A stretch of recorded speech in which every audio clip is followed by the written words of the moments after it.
yang dilakukan oleh Bapak dan jajaran Bapak dengan sangat presisi, dengan sangat hati-hati, dengan sangat teliti. Dan kita melihatnya dengan sangat-sangat jelas sekali. Karena saking jelasnya, KTP, STNK, ijazah, bahkan foto hajatan saja mampu membuktikan sangkaan dan dakwaan terhadap patut diduga tersangka PS. Dan itu sangat unik sekali, mungkin dapat mencetak sejarah baru. Hola netizen yang tercinta. Terkuak ada satu saksi yang sempat dijanjikan uang dalam kasus Pina Cirebon. Saksi tersebut dihadirkan oleh pihak pelaku dalam persidangan. Hal ini diungkap oleh Kepala Divisi Humas Polri Irjen Sandi Nugroho. Irjen Sandi Nugroho mengatakan janji pemberian uang tersebut dimaksudkan agar saksi tidak memberi keterangan secara jujur di persidangan pada tahun 2016. Namun Sandi tidak mengungkap secara jelas siapa pelaku yang dimaksudkannya itu. Sebab dalam kasus ini ada 8 pelaku sudah menjalani sidang dan divonis, sedangkan 1 pelaku baru ditangkap di bulan Mei lalu, yakni Peggy Setiawan. Nah, gimana nih menurut netizen yang terhormat? Silahkan berkomentar ya.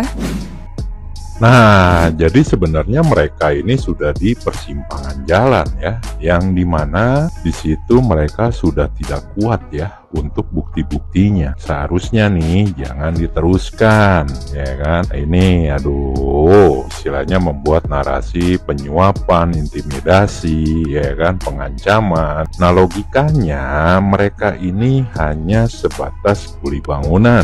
Para tersangka ini ya bukan meremehkan dari kuli bangunannya, tapi kita logika aja, kalau mereka melakukan penyuapan dari mana duitnya, ya kan? Nah, jadi di sini kalau memang sudah tidak kuat oleh yang namanya bukti-buktinya, jangan dilanjutkan harusnya, karena yang kita tahu kemarin ya ada 70 saksi, 18 memberatkan dan sisanya meringankan. Jadi jangan dipikir itu memang suatu sogokan harusnya, ya kan? Aduh, ingat ya, kebohongan kalau diklarifikasi itu hanya akan membuka dari kebohongan itu sendiri, dan juga kalau kebohongan ditutupi dengan kebohongan itu bagaikan bola salju yang akan menggerus siapapun yang ada di depannya. Jadi lebih baik jangan dilanjutkan, ya kan, daripada membuat narasi-narasi yang tidak logika. Kita semua rakyat Indonesia melihat kok keadaannya, kondisinya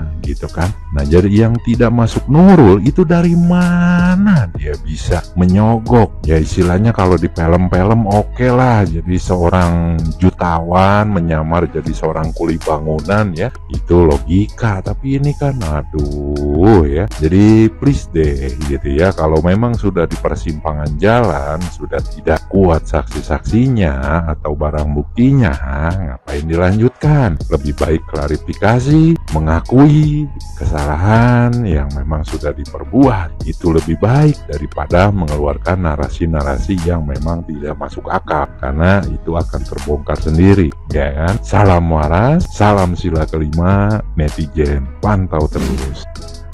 Jadi pertanyaan netizen, Pak, seluruh netizen se-Indonesia termasuk saya, kenapa nggak dari dulu zamannya kejadian tahun 16 itu si Peggy dikejar ke Bandung, diproses dari zaman tahun 16, sedangkan orang tua si Peggy itu ya memberitahu bahwa Peggy di Bandung. Kenapa nggak dikejar, cuma motornya doang yang dicomot? Terus sekarang setelah film itu mencuat, baru kalian bekerja. Lah, selama ini kemana aja kalian 8 tahun? Makan gaji buta gitu. Terus kenapa ya si Peggy yang di Cianjur itu kan udah mendekati ciri-ciri gitu kan? Kenapa kalian tidak menginterogasi tuh yang di Cianjur? Harusnya kalau memang ia transparan diinterogasi dong. Siap komandan, siap laksanakan. 86 siap laksanakan. Kita sangat paham sekali bagaimana profesionalitas yang Bapak dan jajaran Bapak pegang teguh hingga hari ini. Kita sangat mengapresiasi keprofesionalitasan, akuntabilitas, kredibilitas, dan lain sebagainya. Kita sangat mengapresiasi dengan sangat hal-hal yang Bapak lakukan terkait peristiwa dan perkara tersebut. Kita semua diperlihatkan bagaimana kinerja, langkah-langkah, bahkan hal-hal yang berkaitan dengan pengungkapan peristiwa yang sudah Bapak dan jajaran Bapak lakukan. Dan itu sangat konkret sekali, kita mampu melihatnya dengan sangat gamblang dan jelas bagaimana profesionalitas yang Bapak berikan terkait peristiwa dan perkara tersebut. Dan benar pula apa yang Bapak sampaikan terkait langkah-langkah yang dilakukan oleh Bapak dan jajaran Bapak dengan sangat presisi, dengan sangat hati-hati, dengan sangat teliti. Dan kita melihatnya dengan sangat-sangat jelas sekali. Karena saking jelasnya, KTP, STNK, ijazah, bahkan foto hajatan saja mampu membuktikan sangkaan dan dakwaan terhadap patut diduga tersangka PS. Dan itu sangat unik sekali. Mungkin dapat mencetak sejarah baru bahwa hal-hal tersebut mampu membuktikan kebengisan dari kesadisan yang dilakukan oleh patut diduga tersangka PS. Pada akhirnya kita dapat menyimpulkan ternyata ijazah, STNK, rapot, bahkan kartu BPJS hingga foto hajatan baik sunatan maupun nikahan ternyata mampu menghilangkan nyawa seseorang. Itu atas dasar profesionalitas yang Bapak dan jajaran Bapak lakukan. Dan rasanya kita semua harus mengapresiasi hal-hal yang sudah dilakukan oleh Bapak dan jajaran Bapak. Mungkin kami salah sudah melihat hanya di ujung cerita. Ya, itu rasanya sebuah kesalahan. Yang sebenarnya kesalahan tersebut berawal dari Bapak dan jajaran Bapak sendiri. Kan keceplos lagi. Aduh, sudah sulit dikontrol ucapan, ya ampun. Maaf ya, nggak sengaja keceplosan lagi, ya ampun. Gimana ya, mana belum izin, lagi-lagi belum izin kan buat keceplosan. Aduh, mana harus pakai surat perintah kan kali ini kalau untuk keceplosan tuh. Iya kan, kali ini kalau keceplosan lagi harus ada surat perintah ya. Aduh, gimana ya? Apa jangan-jangan buat laporan aja ya keceplosannya gimana gitu. Maaf ya, keceplosan. Aku kesurupan lagi ya. Biar sekalian keceplosan sekalian kesurupan gitu. Ya, aku izin kesurupan sekalian izin keceplosan ya. Ya udah, aku keceplosan lagi. Aku kesurupan dulu ya. Dadah.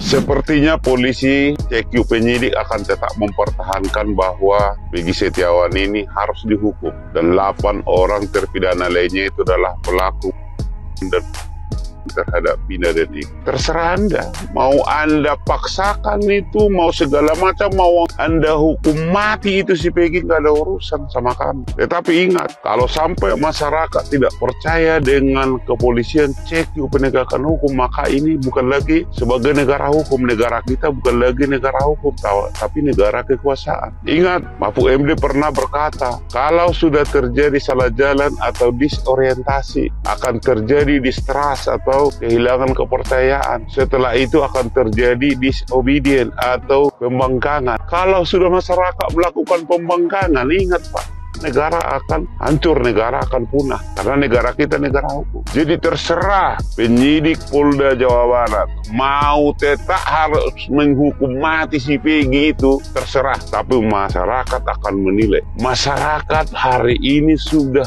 melihat ini mulai dari A sampai Z. Itu artinya silakan Anda lakukan apa yang menurut Anda bisa membuat Anda puas. Silakan. Masyarakat tidak akan peduli. Tapi ingat, hari ini sudah terbentuk di pikiran masyarakat bahwa Peggy Setiawan itu adalah orang yang dikriminalisasi. Orang yang dijadikan sebagai tumbal, sebagai pertanggungjawaban dari penyidik untuk seolah-olah ada yang mempertanggungjawabkan perbuatan terhadap pembunuhan Vina dan Eki. Maka oleh karena itu, kalau tetap ini akan dipertahankan, silakan pertahankan. Tetapi ingat, kalau sampai terjadi distrust, akan menimbulkan disobedience, akan terjadi pembangkangan. Siapa yang dirugikan? dirugikan? Yang dirugikan adalah negara. Negara ini bukan hanya negaranya polisi. Negara ini adalah negara kita semua pemilik. Apa unsur negara? Ada pemerintahan yang berdaulat, ada masyarakat yang berdaulat, ada wilayah yang berdaulat. Pemerintah itu dibentuk sebagai pengurus untuk mengurus masyarakat, bukan untuk mengurus kepentingan kelompoknya dan kepentingan individu. Ingat